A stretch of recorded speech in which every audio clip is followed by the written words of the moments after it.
It's the Trump Report, your weekly roundup of all the political news and current events. Yes, we really do have the best kafifi in one place. The Trump Report starts now. You're tuning into the destination for TV superfan discussion, AFTERBUZZ TV. And now, let the buzz begin.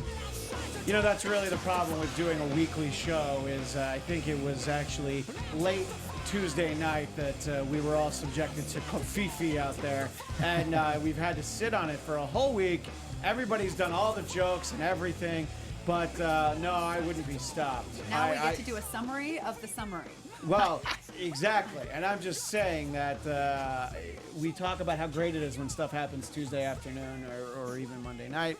When something great happens on Tuesday, we really miss out. Welcome to the Trump Report. I'm Christian Bladt at Christian DMZ. Joined as always by Chelsea Galicia at Chelsea Galicia. Hi. And Scott, what happened?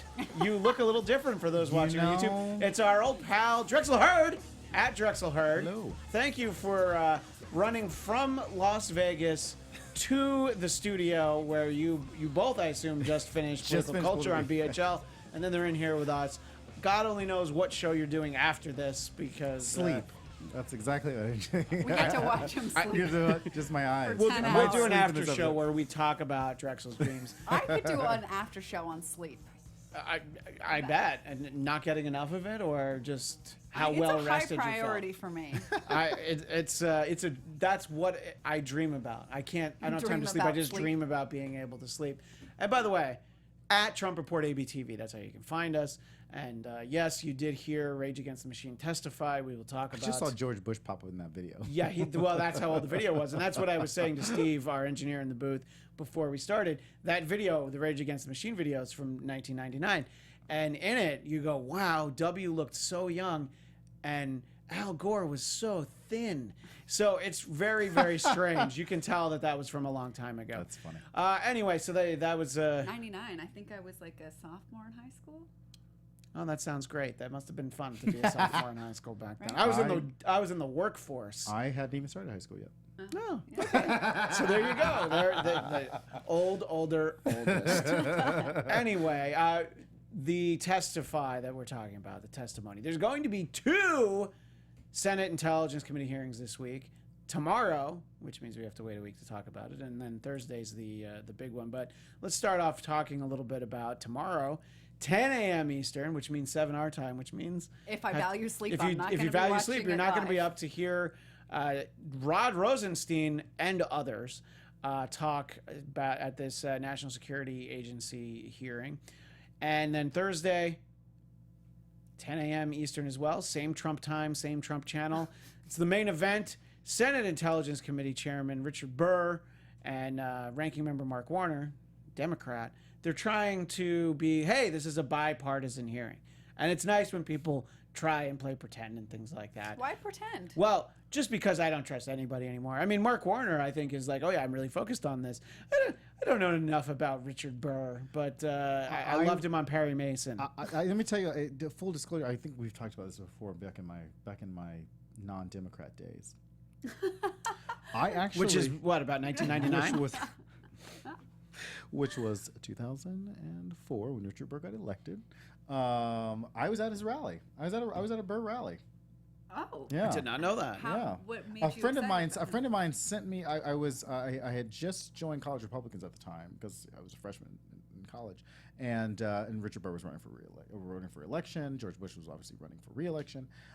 So there was a whole like barbecue for Richard Burr in North Carolina at the time, and I went to this little barbecue. Was it like a big turnout? I met him. Oh. Yeah, it was a huge turnout. You know who else was there? Strom Thurmond. Wow. A blast from the past. I did. A sighting of Strom Thurmond in the 21st century. Not a lot of people can say that happened to them. I'm pretty sure I was the only black person there. And it made it down a line. And by the way, if Strom Thurmond had known you were going to be there, he probably wouldn't have shown up. But anyway, so your thoughts back then, at least, on Richard Burr. Do you feel like he's a guy who is doing the right thing? And he's like, no, I really want this. We want to get to the bottom of it. Is he just going to sort of be a Reince Priebus puppet? I don't think that Richard Burr, based on what I've seen, obviously there are policies that he believes in that we just don't agree with. But I think from a I think that he's one of those people that is like, well, if it falls in my lap, I'm just gonna have to deal with it as it falls in my lap. But I'm not gonna stand in its way. Like he's not doing a Jason Chaffetz or Jason Chaffetz, I'm sorry, or who else, or I don't know, even Lindsey. I think Richard Burr reminds me a little bit of Lindsey Graham. Okay. Like, yes, I'm on the president's side because I don't want the Republican Party to crumble, but at the same time, if Trump goes down, it might not be a bad thing for the rest of us. So I just think he's just going to ride that line. I think that makes sense. And then obviously, burying the lead, that hearing is the James Comey testimony. And Chelsea, what do you think we're going to hear? What do you hope we hear? I think we're going to hear confirmation of some of the things that we have heard. Like, I think he will be asked, did Trump ask you for loyalty? And he might say yes, or if Trump used a different word, like, can I count on you to be there for me, if that's right. If he had said, "Are you my guy?" Well, then it's like, well, what exactly does that mean? But are you hitting on me? But so he will either testify to whatever was in the memo that he wrote himself, or he'll turn the memo over itself. I'm surprised he hasn't done that already, and that the memos haven't been leaked yet. Well, I think it's going to have a better effect this way. But where I think people will be disappointed is most people, I think, are saying or thinking that James Comey is going to be used to prove obstruction of justice. Right. And obstruction of justice, the hardest part about it to prove is the intent, the mindset of the perpetrator, in this case, Trump. So accidentally obstructing justice is not as serious of an offense. It's actually not an offense. Wow. And that's actually probably Trump's biggest defense, is that he didn't know that firing somebody was obstructing justice. I don't know. Isn't it going to be easy to prove that he doesn't know what he's doing? I mean, is that going to be sort of an easy thing to do? Kind of, because he doesn't really know what he's doing. I mean, that's how he may get away with it, really, which is why I know people are excited about this idea of bringing him down with this obstruction of justice thing, but I don't think it's going to happen. So what I think people are going to want Comey to answer are questions like, was Trump trying to do this? Was he thinking this? Or they may not come out and use the words, was Trump thinking? Because obviously no one can know what somebody is thinking, so you'd have to decline to answer that question. But they're going to try and get at answers that are going to help prove Trump's mindset. And Comey is probably not going to go there. And Comey's probably also not going to go there and like how he felt. So questions might be like, did you feel pressured? Did you feel that you needed to do this? Did you, feeling-based questions, he's probably not going to answer. So I think there will be a couple of, probably 3 or like yes answers that confirm, Trump asked for loyalty, Trump said drop the investigation, and that's it. But we're not going to get anything more. And just a couple things. R. Scott Brown, thank you for reminding me of Devin Nunes, because I was like, what is that? I could see his face. I just could not remember his name. I'm sorry that you could see his face. I was like, who is this? By the way, we've established that Scott Brown is not the Massachusetts Senator Scott Brown. But it would be cool if it was. But it's even cooler that R. Scott Brown is in the chat room right now. Yeah, exactly. But I also, to go back to what your first thing about Trump being able to kind of get away with it because he's not as like he didn't know that he was obstructing justice, because to obstruct justice you have to know that the actions that you're taking are to impede an investigation. And General McMaster alluded to that in his testimony, which was people might not know what they're getting themselves into, and by the time they're in it, they're already deep in it, and they've already crossed that line of obstructing justice or committing treason or anything. Like, they just don't know. Like, and that came up with Jared Kushner. He probably hadn't. I would assume he's smart enough to know this, but like, some people just generals. But I just mean, like, tactically, like, how can I get around? Like, I'm sure he's tried to figure out tactically how to get around it. But if you don't, to your point, if you don't know, then yeah, it's easy to be like, I just didn't know. But then, at what point do we go, well, then you're unfit? Well, there's if no you just law don't know. apparently to be unfair. I mean, there is the amendment where if enough of the cabinet members think that the president is unfit, that they can. I should look up which amendment that is. Right. I know that there is an 25. amendment to that. Isn't that the one Maybe where they have to maybe sign? our Scott Brown or someone else in the chat can Yeah. tell us. But yeah, and I think that I wouldn't look to this cabinet for the kind of salvation that you're hoping for. Because of the problems that he's having with, like, Rick Tillerson and he are not seeing really eye to eye. Yeah.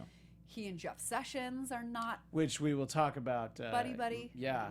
Yeah, that's true. Jeff Sessions is probably not, if he were on Who Wants to Be a Millionaire, he would not want to be his phone a friend. Right. But what, go ahead. I was just going to say, Drexel. we talked about on Political Culture about, just about an hour ago, about if Jeff Sessions resigned, Trump would have nobody. Because Jeff Sessions is his line of defense right now. Not even Rod Rose, not even any of these people, not even Mueller, Rosenstein. Like, these people are not line of defenses for him. But from a Muslim ban standpoint, from all of these like Department of Justice things, the buck stops with Jeff Sessions, and he's his protector. But what Chelsea was saying earlier about the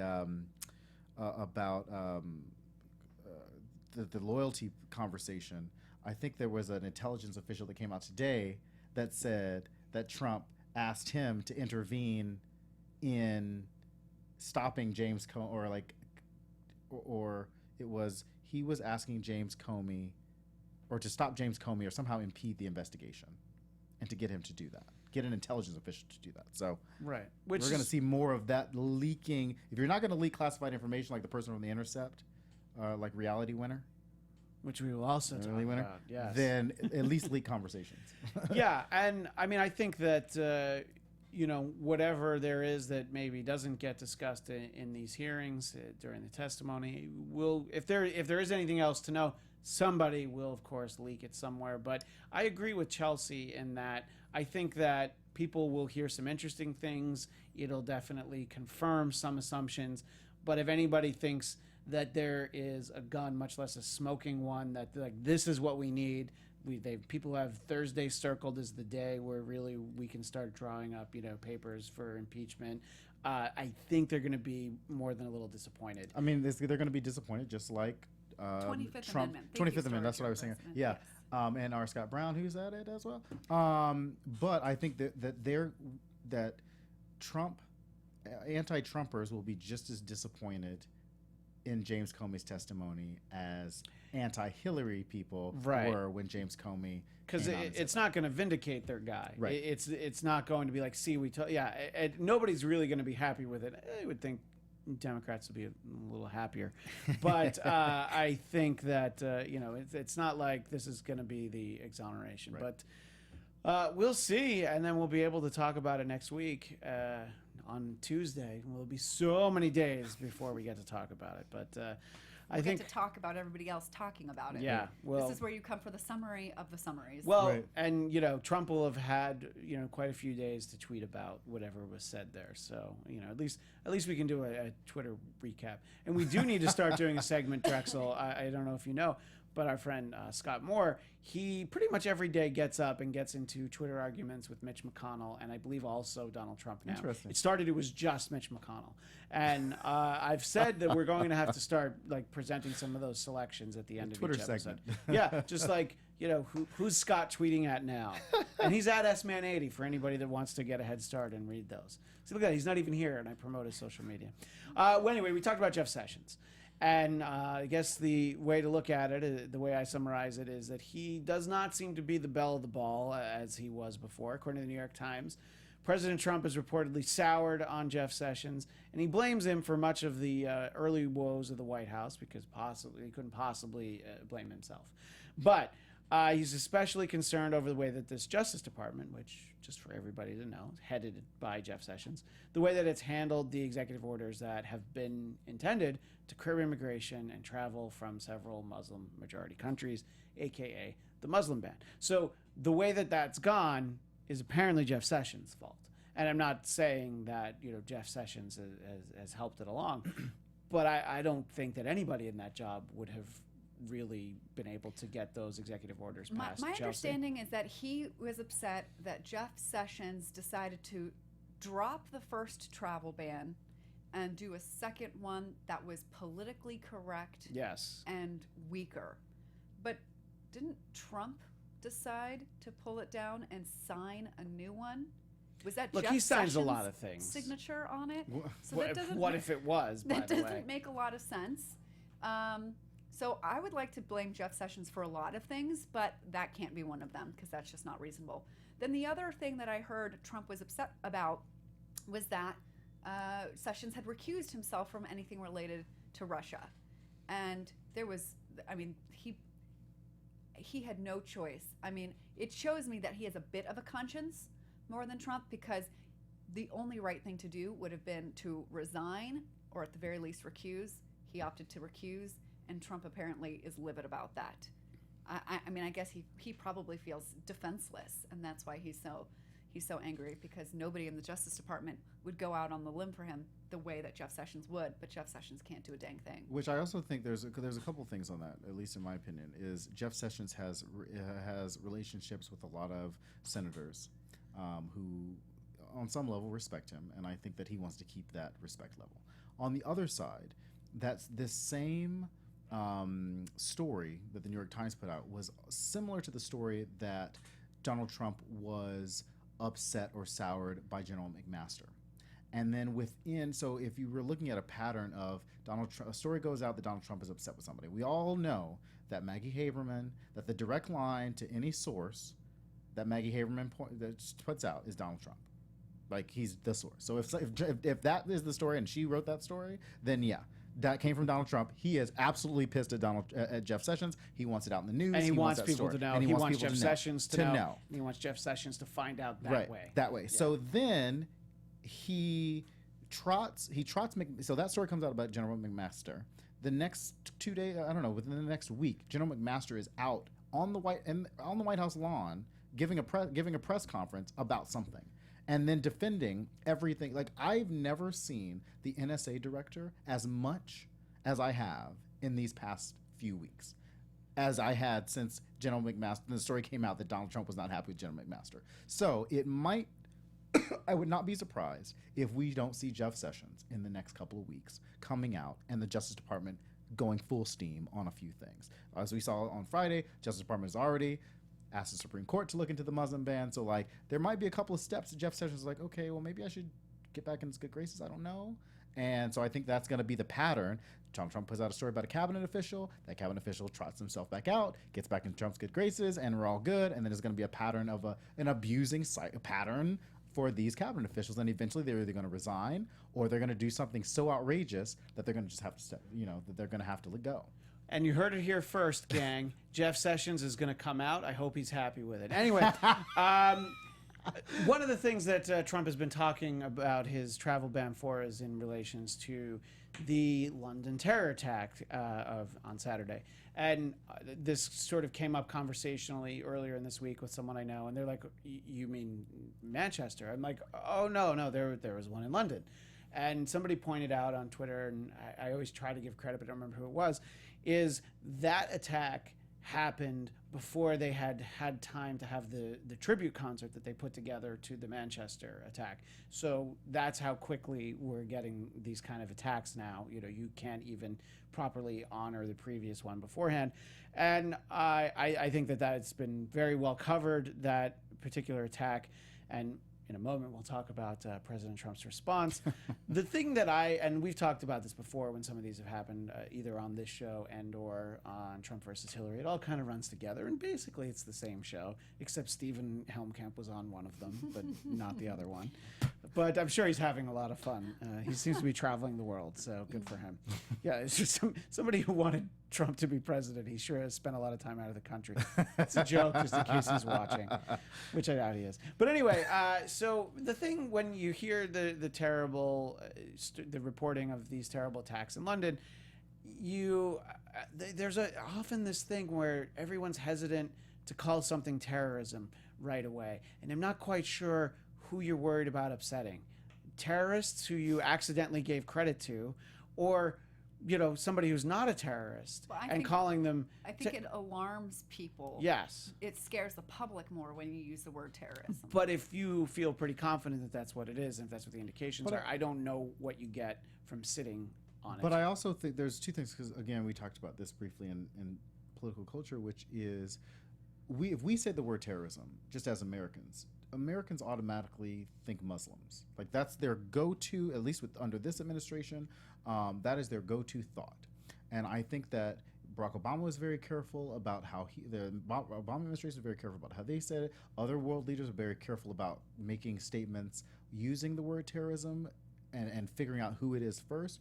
But we also have a problem they're arguing about Hillary Clinton in the chat room. But there's also another side to that, because here in America, we don't define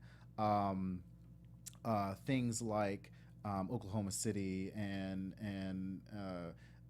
unless any domestic terrorism situation by a white male Christian in America is not defined as terrorism. And so we have got to figure out how, if we're going to use terrorism for one group, then we're going to use terrorism. We're going to use terrorism for all the groups, right? Which is certainly where I come down on. It's like, yeah, it's a terrorist. I mean, an act of terrorism does not imply, that's a separate issue of, radical Islamic terrorism. But just saying terrorism. When I first heard like the London story, like hitting pedestrians, do you remember? I don't know how long ago it was. Feels like decades ago, where an old man plowed into a bunch of people at the Santa Monica farmers market. Which my understanding is that was not an act of terrorism. That was an old guy who probably should not have been driving. Right, and I remember him saying, "People should have gotten out of my way." I mean, that's just crazy old people. So, yeah. So like when you have a situation of people who get mowed down, you may not immediately know if we have like a deranged old man who's just right. And look, there are a lot of reasons why people get stabbed. I when mean, people in jump out Orlando of a this van, week, we had a workplace shooting. So, that is not a terrorist act the way that we tend to think of them, because that wasn't motivated by anything other than, somebody being a disgruntled employee, which, it's a fine line. But I felt like we were pretty confident that these were actual terrorist acts.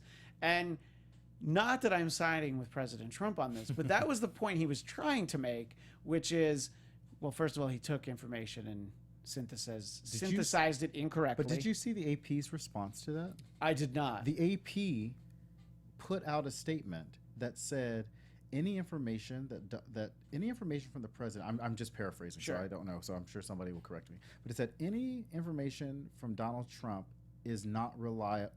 Any information about Donald Trump about world events is not reliable. We won't publish X, Y, and Z. It was like something about that happened in real time. And the AP came out and was like, we cannot publish what the president is saying because we have higher we've got, and yeah, the AP we is have just higher standards. But the AP is a wire yeah. service. But I mean, if you look at NBC, CBS, Fox News, all those guys, obviously their journalistic, standards are lower than the AP because they're not a wire service like AP and Reuters, but you would think that other news organizations would want to start vetting some of the stuff coming out of this White Well, House. I think by putting up the actual tweet with his picture next to it where it says @real Donald Trump should let you know that you might be in the fake news zone, but I think a lot of people don't necessarily take it that way. And back to the point I was trying to make, which is that he was basically, he got upset that London's mayor was telling people, he was trying to tell people not to panic. And on the one hand, that might be a time to not necessarily panic. Definitely don't just relax, which I don't think is, which actually I know is not what he said. The idea of, you don't want people running through the streets, which is the point you made about not saying that it's terrorism. So somewhere in there's a fine line, and President Trump definitely came down way on the wrong side of the line. But somebody somewhere saying like, maybe be a little panicked. Don't freak out, but be alert, be very concerned. Vigilant. People made fun of the color-coded alert system we had, probably because people didn't understand it. But something like that, it's like, well, we've now been elevated, and now we're yellow or orange. I don't know which one was worse. But so in the case of New York City, the whole See Something, Say Something initiative that came out of Homeland Security that was, I believe, started by Janet Napolitano when she was Homeland Security Secretary, just that whole See Something, Say Something phrase, that keeps you on your toes. Because you see it everywhere in New York subways. If you see something, say something. I mean, that's pretty scary. But it's not like scary in like a threatening way. It's like, yeah, there's a lot of stuff that goes on. If you see something, if you see a bag, if you see a crazy person, like, you know, I saw this lady coming from Las Vegas and she didn't look like she could make it. Like she was drunk, obviously, but like, sure, you know, I'm seeing something. I probably should be like, she's not gonna make it on this plane, yeah. You know. And so like, but that's done in a way to alert people, but it's not done in a way to scare people. And in my opinion, Republicans do a very good job of using scare tactics when it comes to national security issues. Now, somebody might argue that Democrats use scare tactics when it comes to social issues, like, oh, you know, on LGBT rights, on pro-choice rights, like. But at the same time, it's not helping. The way that the Republicans do it is not helping people. The way the Democrats do it is helping a marginalized group. And I think that, you know, Republicans just, they don't get that terror.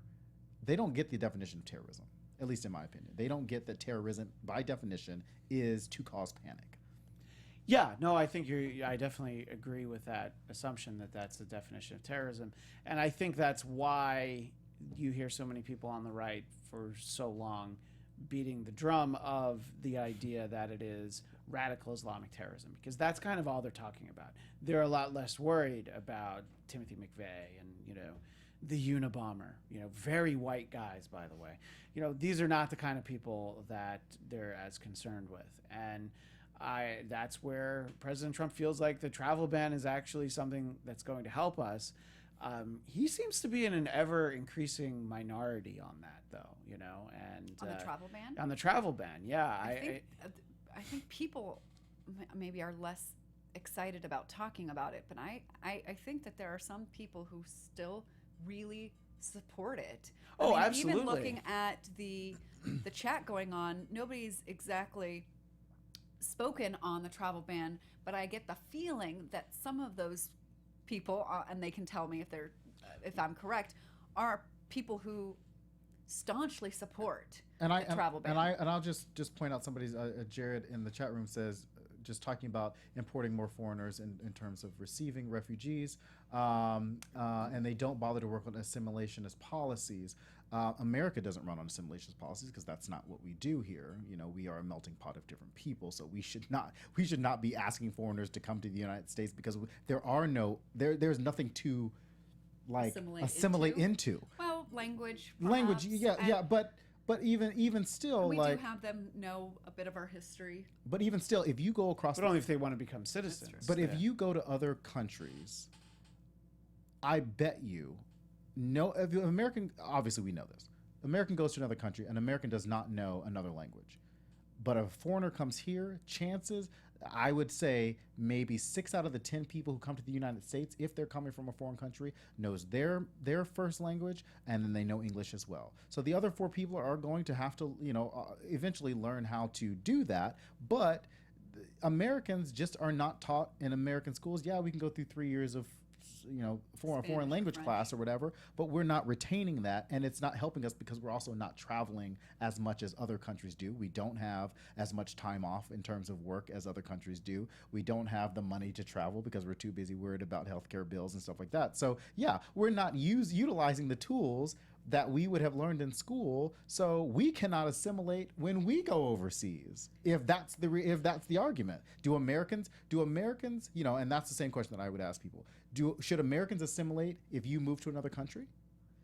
I think it would depend on what the expectations are of that country. But to some extent, you should. But I bet you that that argument, if you made that argument to some Trump supporter or Republican or conservative, whatever, who makes the argument that people should come over here to assimilate, could not wrap their head around an American citizen going across the world and assimilating to that country's language, norms and practices. In fact, that's probably why so many countries complain about American tourists, that we're just kind of loud and obnoxious, and basically don't try and adopt any of their Right, norms. and they make it easy for us because they all know English already, so that makes it a lot easier. And by the way, to Drexel's point about 6 out of 10 people coming from another country already knowing English when they come here, I'll let everybody in the audience just guess where President Trump thinks that the other 4 come from and the wall that will prevent them from actually coming here. You know what I not saw speaking today? English. An article that, like, a while ago, I saw something similar vein. I can't believe he kind of picked it up, but a wall that had solar panels to help pay for it. Well, see, that's what President Trump should have done, because then you're making the left, come out against solar panels, which is just where somebody, I don't know. I would have thought Steve Bannon was at least had that level that of would smart. require Donald Trump, after pulling out of the Paris Climate Agreement, to use solar panels to be invested in solar panels, which this Right, but he's administration is invested not in going to it do. just for political purposes, Right. not because he actually thinks they're important. Right. And just to sort of tie up on the travel ban, I was reading something interesting, and maybe our recovering attorney, Chelsea, could shed a little light on this. There was this idea that President Trump could very well have hurt his case with the Supreme Court for he had a series of course, early morning tweets, and he referred to the latest version of his temporary travel ban as quote unquote politically correct, and calling for quote unquote a much tougher version. So it sort of makes it seem like even he doesn't support what's going to get in front of the Supreme Court. I mean, do they consider things like that? As a future Supreme Court justice, what do you think? Right. A Trump appointee. President Hurd would appoint you. I would. I would. Vice President Moore. Yeah, I like the sound of that. I want to be don't think- communications I don't director. think Well, these you already got comments- that, Toby Ziegler. Sorry, Chelsea. I don't think that these comments will go into the Supreme Court's analysis, because the reason that they used his sort of outside words meaning not words that were found exclusively in the executive order, but like what he said in the media and his tweets, was to try and discern the intent. Was there discriminatory intent? Was this a discrimination against a certain religion, which you cannot discriminate against, right? So these phrases might personally annoy the justices, like if he says something insulting to them, or but saying that the executive order is weak, or that it's politically correct, will not, I don't think, show up in the analysis. I don't think it's going to bother Clarence Thomas for sure. Although he might surprise us. That's true. You don't know. That one turn last a couple weeks ago might just set his See, whole. but that one was on a oh geez, why can't I even think of the term? Affirmative action. Right. Which something that Clarence Thomas has always been very consistent on. Right. So he didn't change. Right. The times changed. I will say that in terms Drexel of should replace spicy. That is the best. I idea thought if it would be in Trump's best interest to hire liberals to run his comms team. That's true. I mean, if he wants information to get out there, then people that aren't going to put any spin on anything. Right. Right. I That's like Spicer's problem. He's too polished. And that's funny. I like Drexel replacing spicy more than I like Chelsea 2020. And thank you for being concerned about having me age rapidly. But if you saw just Donald Trump tweets about the travel ban, and shortly after you saw a whole bunch of people coming out and being like, this is not going to help him out. But the one surprise person that came out on Twitter was Kellyanne Conway's husband. I saw and this. he tweeted something about like, I don't know why he would make these statements. This is obviously not going to help it's pretty much exactly what he said. And he was up for Solicitor General. Yeah. And he had just dropped out like maybe a few days before. So, and then Kellyanne Conway, as he's tweeting that, is on TV giving an interview on MSNBC. So I don't think she saw the tweet, but I cannot imagine being married to Kellyanne Conway. That would could you? I feel like she's a different person at home. Yeah, haven't you all seen her stand-up comedy routine from the 90s? She's the best. So she's fantastic. Look, I mean, I do like another comment, or there was a question. The moment he referenced religion in the first executive order, wasn't it by default a religious document? So that is the reason that probably it was taken why out. that the first one was pulled.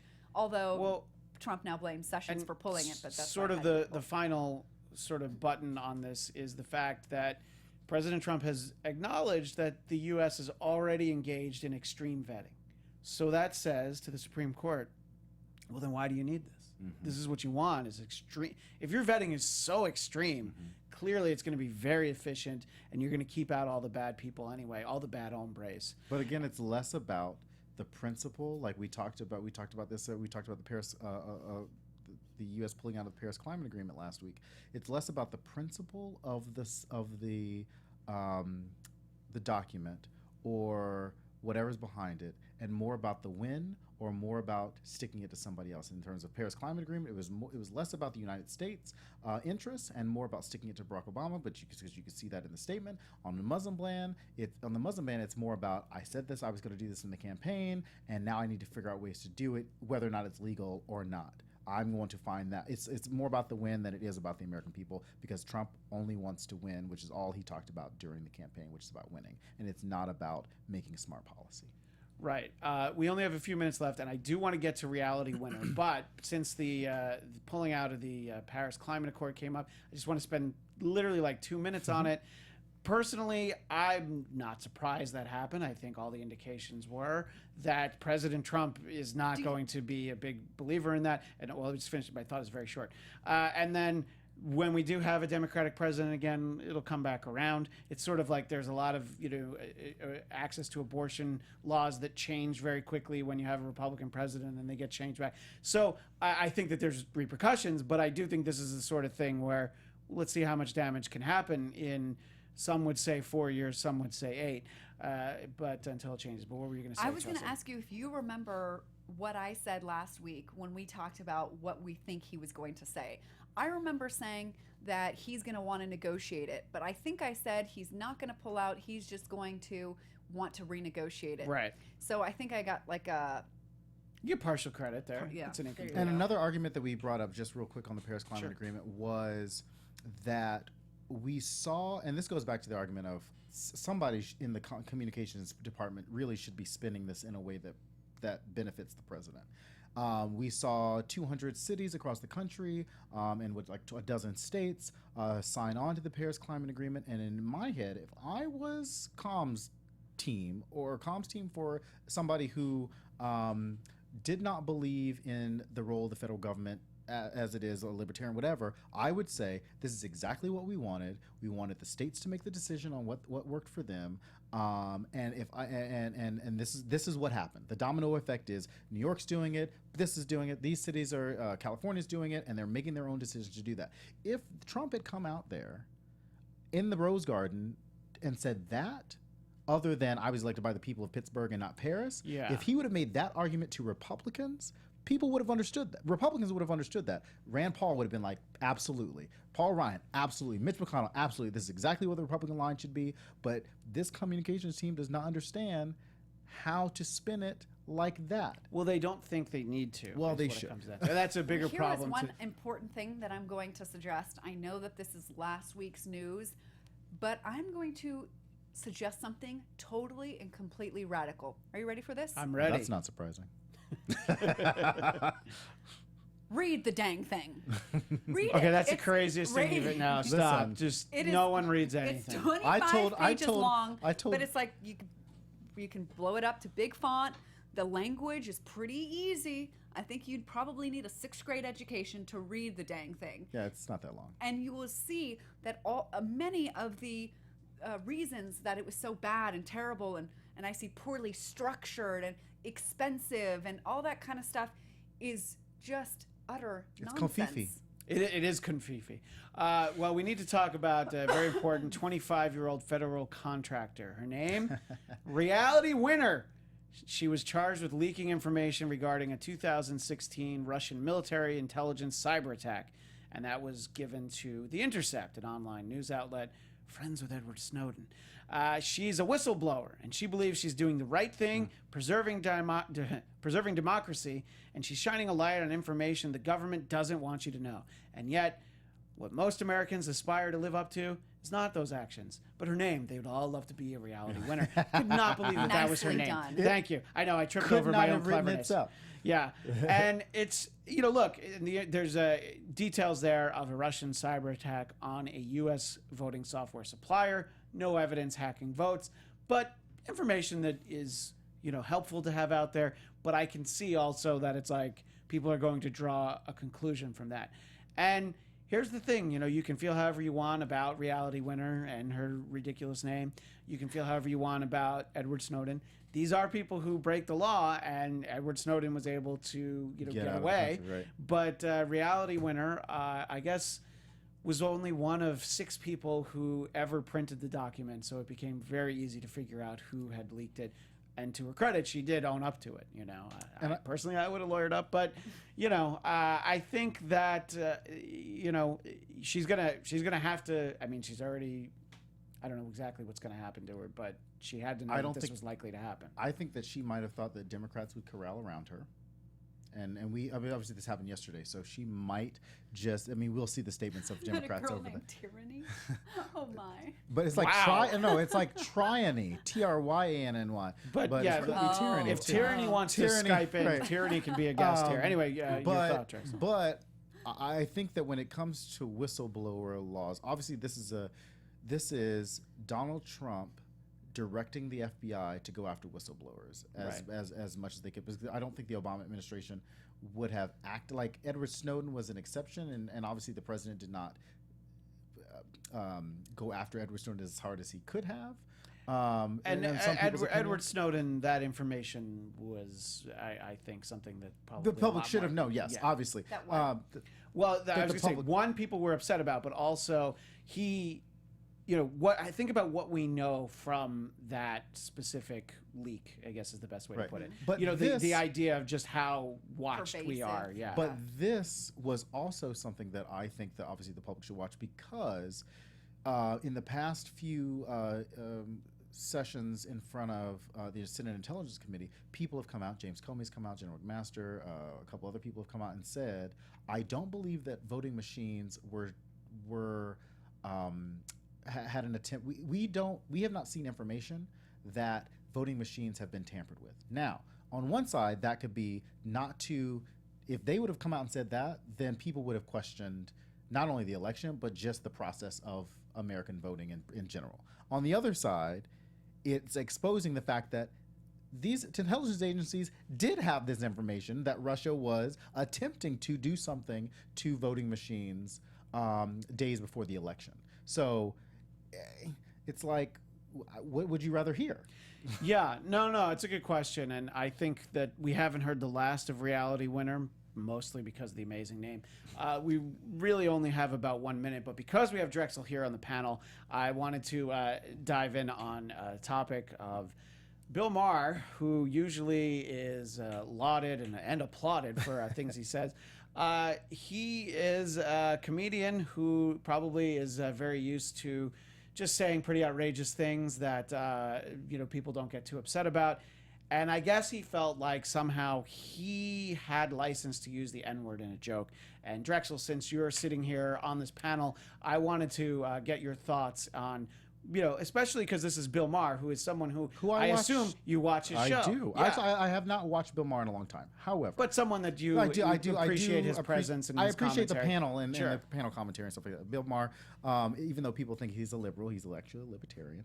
He's what? He's a libertarian. He's a libertarian, He's a for sure. libertarian, for sure. Yeah.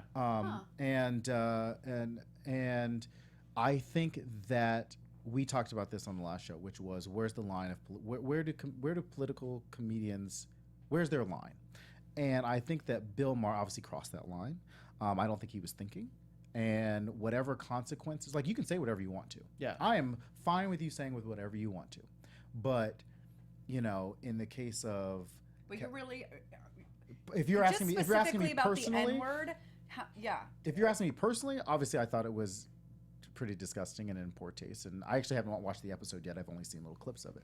Wait, it's with your friend Ben Sass, or Ben not Sass, friend, but my your my favorite. 2016. And again, we only have about a minute. So the point being, though, that I think that, you know, even white comedians backstage at a comedy club might have said that in that context, but he said it on air. Bill Maher got too comfortable. Yeah. I mean, he's had Cornel West, he's friends with Cornel West, he's friends with Nina Turner, he's friends with Van Jones, he's friends with all these black people, and he was sitting across from a white Republican senator, and he thought to himself, I think this is a great idea for me to say right now, and just got way too comfortable in his skin, and whatever, and this just goes for anybody, whether you're a liberal, whether you're a conservative, whether anybody, at the end of the day, your words have consequences, and whatever happens, you just have to take that in stride. Yeah, and I think that he has taken the consequences, and HBO hasn't overreacted, and they, you know, it seems like he's going to be back on the air, and I think owning up to making a stupid comment, I think, was really the key to this.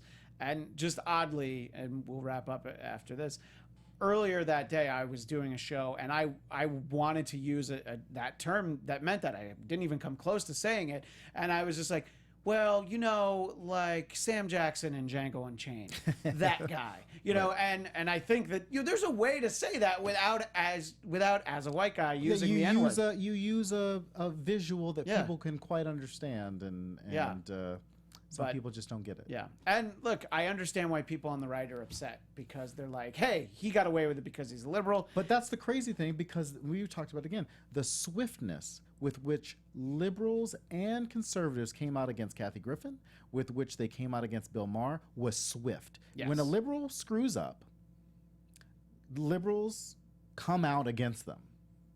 I mean, Anderson Cooper was like right there, you know, and Anderson Cooper is Kathy's like right-hand man. But you know, conservatives just don't do that. Well, on that note, we will wrap up. Special thanks to our friend Drexel Hurd. You're always welcome here, except for the times that we have like 8 people in the studio. So you're always welcome when there's space. I'll just come next door. Yeah, exactly.